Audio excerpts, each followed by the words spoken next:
ben biɗane ɗo haalo gonga yimɓe ɓe jiɗane ɗo haalo gonga sa haali gonga tu mawɗo ɓe ƴettata ka gaño maɓɓe ko accimi wolo ɗo minute goto mi cippo mi yaccanama fata ko sa inni yimɓe ɓen no inni no honno no critique ko wona waɗede ko maɗo yimɓe ɓen no yani e hoore Mama Souli a nanali goɗɗo no yana e hoore Mama Souli ko min adi wowlde ɗo komi wowli kon kadi j'assume komi inni o duwaka natude ngol lawol ngol woni min mi innago e fi on kañot ɗon tungoy golo naati ko ɗa wayla explicande non habbo explique déjà on a anene goto makko na baba goto sakko non habbolam soni laisse je vais parler assalamu alaikum do ragi habbolam minute goto ragi kon way habbolam tum mi explique mo fata ko bonna minna a hubbinana ila live nodda Mama Souli so inna yomi justifie min e makko bay hare ko ɗum ɗo wawɗa mais non a wawata wiide la mi yomi yeetoma ko honɗum e honɗum woni wadde par ce que na a bammone makko mi sikki non écoute moi on continue hi Salova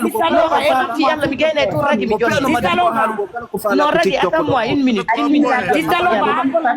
non habola mi jonne une minute ragi s'il te plaît habola mi cippoto mi tigiri non habola tum anna a fami fata ko goddo innaɗo Mama Solution ko waɗi ko mimmi wowlay woni en général ko neɗɗo teddinaɗo wowlanaɗa ɗo innaɗa Mama Solution probléme ji waɗi ɗo dongale wakkande ko épargnaɗo ko minen fof min épargnaka kanko ko épargnaɗo goɗɗo anda fi honɗum ko iwdi ka TikTok ka Facebook kon e ka TikTok ɗo c'est différent teddugal ngal o mari ngal donc arrête de mélanger parce que ko ɗum ɗo welatama arrête de mélanger non sister jaja no welatama non parce que ko min adresse da ko mi woni inde makko non sabbola ida andi lan teddi makko non écoute moi non mi jaboto fi an on parce que ko min adresse da a fami min mo adresse da o mi jaboto parce que ko mi woldo inde makko goto ƴawali ɗo wowli donc arrête non ka TikTok ɗo ko en goto kon na en gore t'inquiète lova da jabo goɗɗo e ɗayna ono wonɓe wolde ɓen ko min wowli inde makko wola min lova mi jabo ma lova écoute Lova min enen ndiɗo na en gore ko nangituma buy arene mi ala droit haalgo komi faala ko miijo jandi mi ala droit me wata adresse o inna ono wonɓe wolde min komi wolɗo fi Mama Souli anana non si mi ono wolɓe ɓe min ko dande dele komi taƴi mawɗo min naali mais haysi ko dande dole ke taƴuɗa hara ko dande dole ke taƴuɗa ɗum ɗon a wowlande sa taƴinde par ce que dande dole ken taƴɗane ko min mi haalani ɗo lova est ce min mi sappike ɗo goɗɗo i kono ko min wowli inde makko lova mi sappakima non mais sa sappakila ko sa inni ono wonɓe wolde ɓe koko wolɗo inde makko na min Sister Lova, écoute, Sister Lova. A jokki goɗɗum ngo mais hara dara yennugol goɗɗo wastay ko am heɓi mo je suis vraiment désolé Sister Lova, écoute, s'il te plaît, on va se comprendre. Sony, yeah. Voilà, Mimi, yawali do fi wolugol piji buy déjà andila, je monte pas presque dans les lives. Comme adi wolugol do ngon ko 2 à 3 choses. Menen assistance humanitaire d'urgence. Mais inali goddo ta wallito goddo. ONG ji din tout un chacun est libre de créer son propre ONG. Mo kala no way créer ONG on à l'instant où état on jonni mo kala droit si tu remplis les conditions qu'il faut faire, il faut créer ton propre ONG. Mais ce qu'on va pas accepter, on a été insulté sur ce réseau, on a été critiqué, on a été saboté. Si la critique de goddo a wallahi mo woni fino avancera. Mais c'est a wadi acte de sabotage. Nyande be a yaltay andi be nay gaño goto wona gaño ko gaño dabbanoma aybe ko woni gaño. Tu comprends? Be yalta do be sabota be wadi fiji ni jena sappo. Be yalti be ari ha be touchi famille amen on dire que ko mene woni maccu be ben nder fulbe ben. Ils ont dit ici sur ce réseau. C'est bon, t'inquiète. Non, écoute, il faut qu'on arrive à le dire. Écoute. Be arrive woli kando. Est-ce que tu comprends? En ce temps, tout le monde, si on a andoube gonga ben, tout le monde était calme, ça va. Que maintenant nous nous faut faire idioni. On parle de Fatou, mais n'a menen je Fatou go. Fatou n'a menen je Fatou go.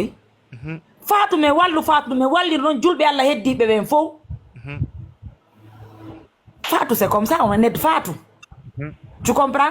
Donc quand la fala de wallu de Fatou, la personne est libre. mais kono no wona e inde ONG amen wonɓe wallirta Fatou par ce que ɓe yaltiɗo ha ɓe inni ko menen wari ɓiɗɗo Fatou on ça a été dit sur ce réseau. Santé beauté, oui, Ali. Tu comprends? Non. Est-ce que tu comprends? Ça a été dit sur ce réseau.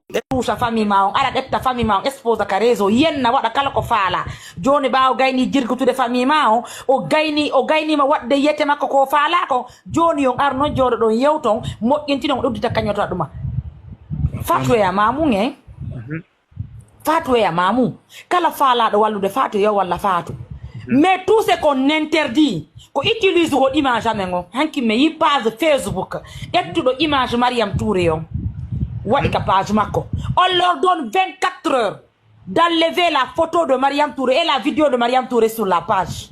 Ils le font pas, on va rester en justice. Bah oui, santé beauté. On va porter plainte. Pour qui veut l'entendre. Que personne aussi n'appelle Mariam Touré pour dire c'est une négociation. Il n'y a pas de négociation. Il n'y a pas de négociation. Il n'y a pas de négociation. La dame là, elle a tout subi. Hein? L'ONG a tout subi.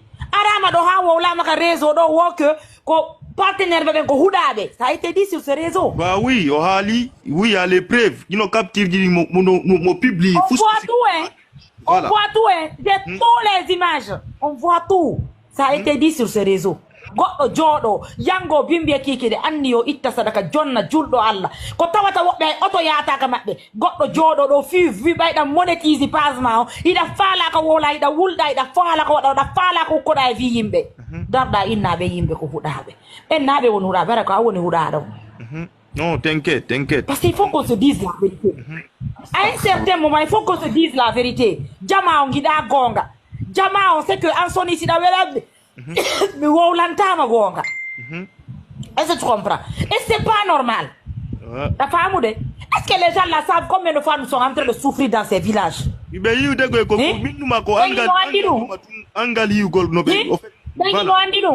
certaines familles même le prix du quotidien quand tu parles aider ces familles là les gens te disent que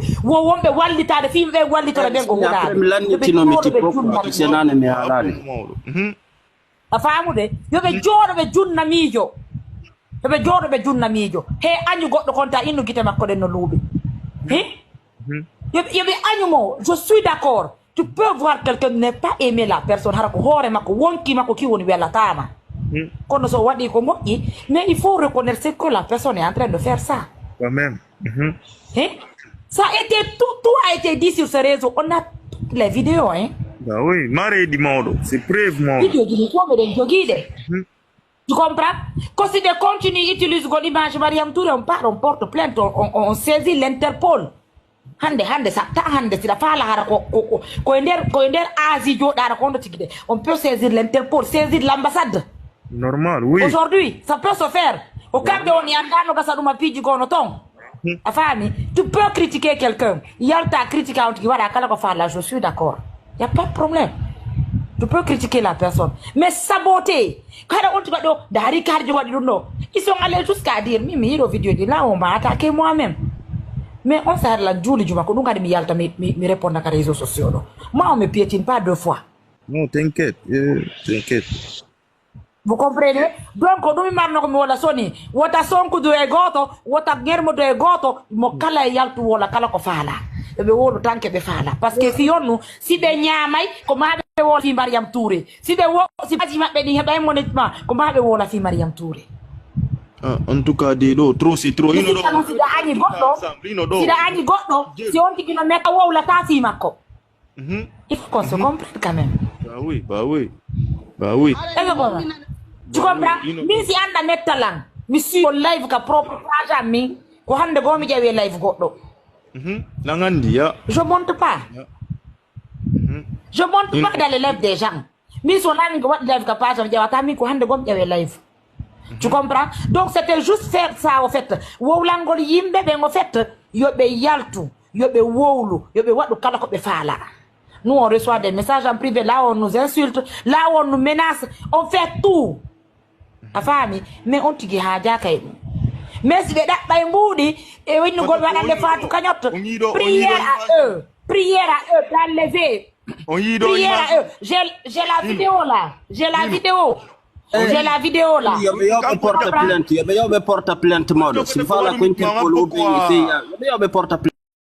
Woni 280 nani woni 284 mwadi kadi merci la famille wow merci vraiment mais wetti ko Allah blando adela mi duwanobe parce que duwano jabo participer on jarama do ko jaaja fatu weltoto do gandi ko joie hon en plus do gandi ko dum yewto téléphone yewto wunde wotere go yewten kadi Gilbert are jodo de yewten kadi ça va quoi goddo ada ha toucha famille ma on ara detta famille ma on expose ka réseau yenna wada kala ko faala joni baaw gayni jirgutude famille ma on o gayni ma wadde yete makko ko faala ko joni on arno jodo don yewton moƴƴintino on uddita kañota duma fatu ya mamu nge fatu ya mamu kala faala do wallude fatu yo walla fatu mais tout ce qu'on interdit ko utilise ko image amengo hanki me yi page Facebook ettudo image Mariam Touré yo wadi ka page makko on leur donne 24 heures d'enlever la photo de Mariam Touré et la vidéo de Mariam Touré sur la page.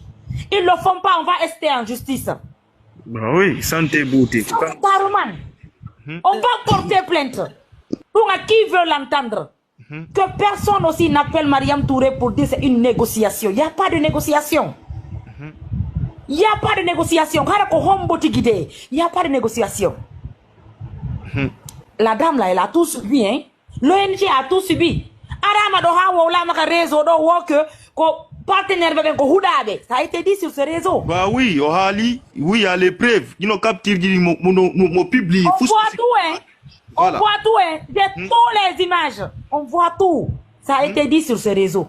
Goddo jodo yango bimbe kiki de anniyo itta sadaka jonna juldo Allah ko tawata wobbe auto yaata ka mabbe goddo jodo do fi bayda monétise page ma ida faala ko wola ida wulda ida faala ko wada faala ko koda vi yimbe darda inna be yimbe ko hudabe en nabe won hudabe bara ko woni hudado non t'inquiète parce qu'il faut qu'on se dise la vérité à un certain moment il faut qu'on se dise la vérité jama on gida gonga jama on sait que en son ici da welabe mais wow lantama gonga est-ce que tu comprends et c'est pas normal la femme de est-ce que les gens là savent combien de femmes sont en train de souffrir dans ces villages il y a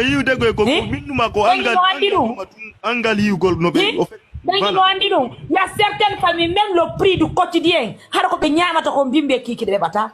quand tu parles aider ces familles là les gens te disent que